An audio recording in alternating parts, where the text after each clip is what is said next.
집으로 돌아오는 길, 한 남자는 길에서 버려진 일기장을 우연히 발견하고 호기심에 그 일기장을 줍게 되는데 그곳엔 정말로 황당한 내용들이 적혀 있었다. 수수하고 외톨이인 줄만 알았던 이웃집 그녀는 보기와는 달리 황당한 수집가의 엉뚱하고 앙큼한 여자였다. 버려진 쓰레기들 속에서 이웃과의 공통점을 발견한 남자는 이웃집 여자와 친해지기 위한 노력을 했고 그 이웃과 친해지게 되었다.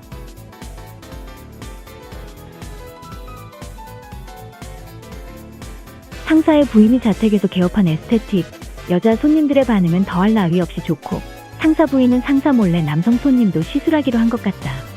거기서 연습 상대가 되어 달라는 부탁을 받은 남자는 평소 신세를 지고 있는 상사 부인을 위해 발벗고 나서기로 했지만 남자가 생각했던 것보다 훨씬 과격한 마사지 기술을 갖고 있던 상사 부인.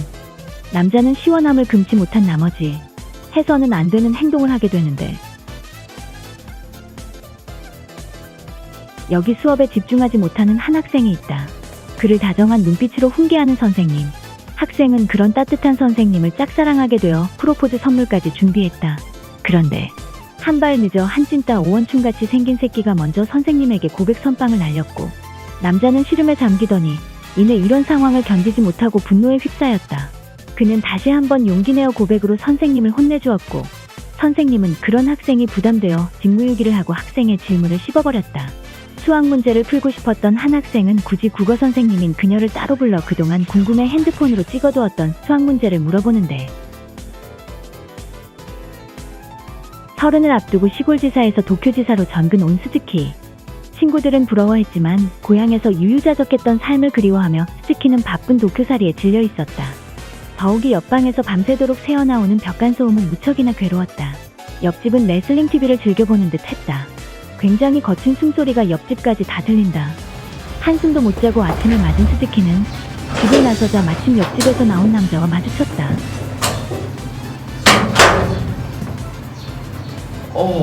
どうも。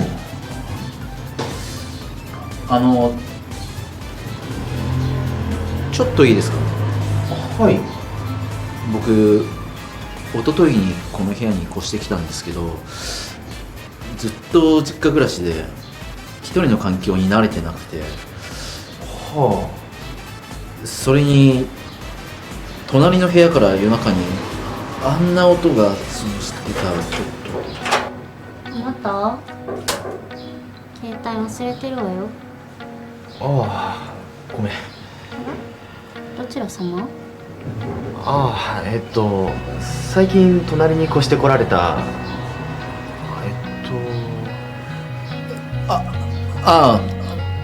鈴木と言います。そうですか。これからよろしくお願いしますね。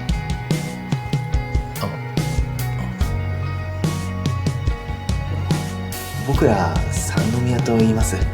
僕が誠で、こっちが妻の椿です。鈴木さん一人暮らしですよね。何か困ったことがあったら遠慮なく言ってくださいね。はい、ありがとうございます。いってらっしゃい。じゃあ行ってくるな。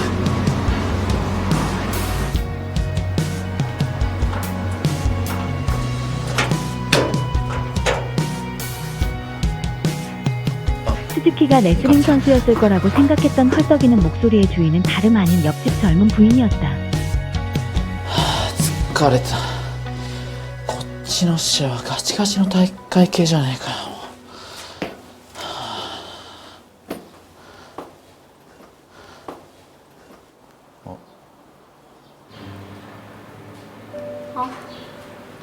おかえりなさい。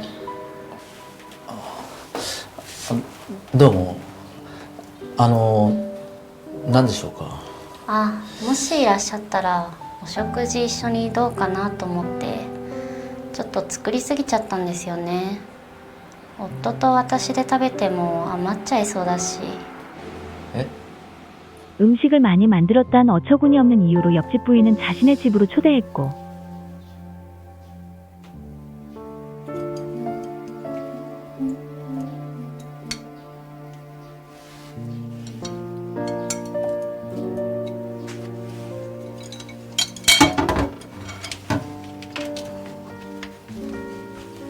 てごめんね。いえ、はいどうぞ。ありがとうございます。私の実家ね農家なんだけど、いろいろ精のつくお野菜送ってくれるんだ。 언제 봤다고 그녀는 스즈키에게 계속해서 반말을 해댔다. いただきます。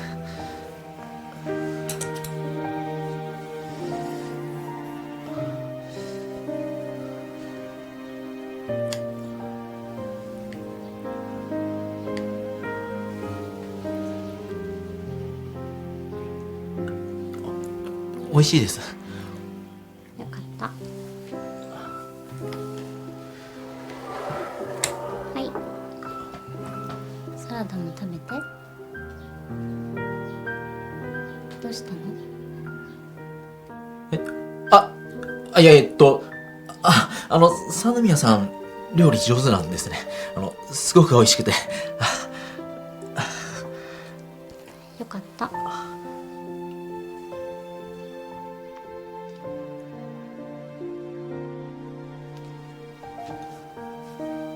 はい。よかったらデザートもどうぞ。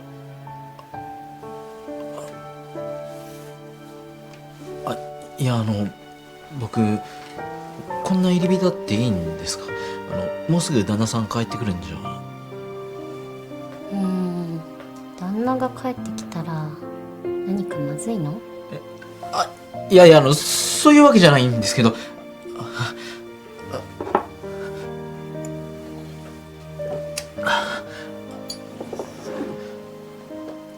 すいません。ごめん。いや、ごめん。ちょっと待ってて。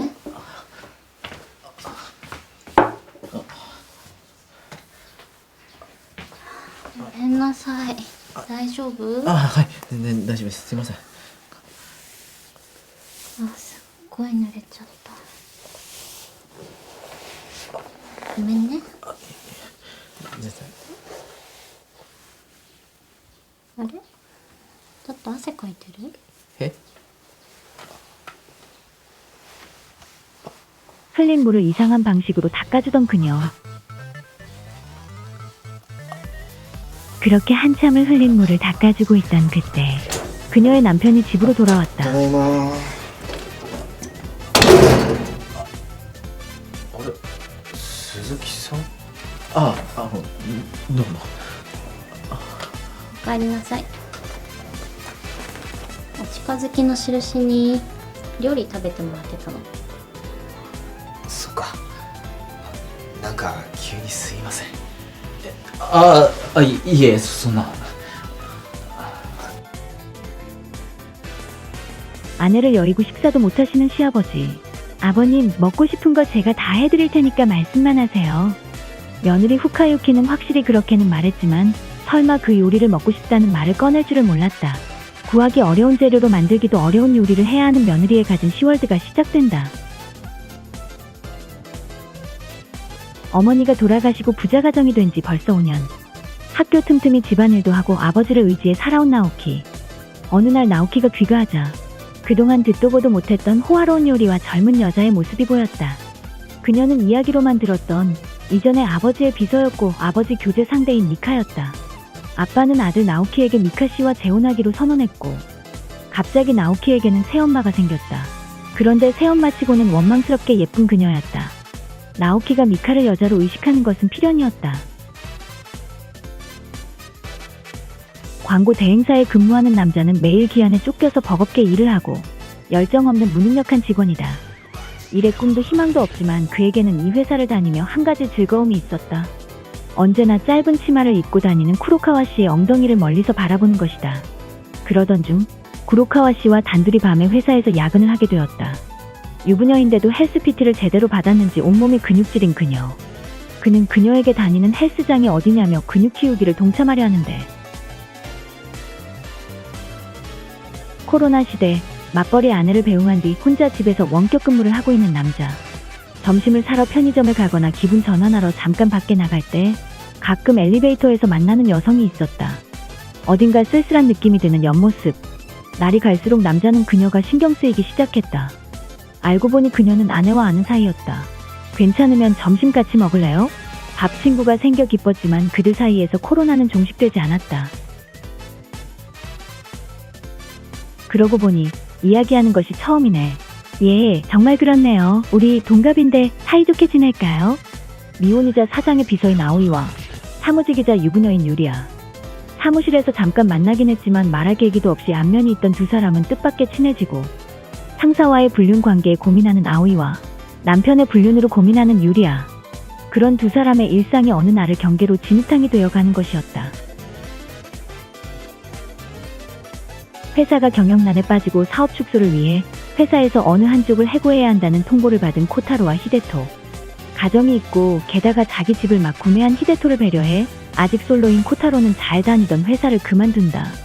착한 심성의 코타로에게 언젠가는 보답하겠다고 히데토와 아내 린코는 마음속으로 다짐했다.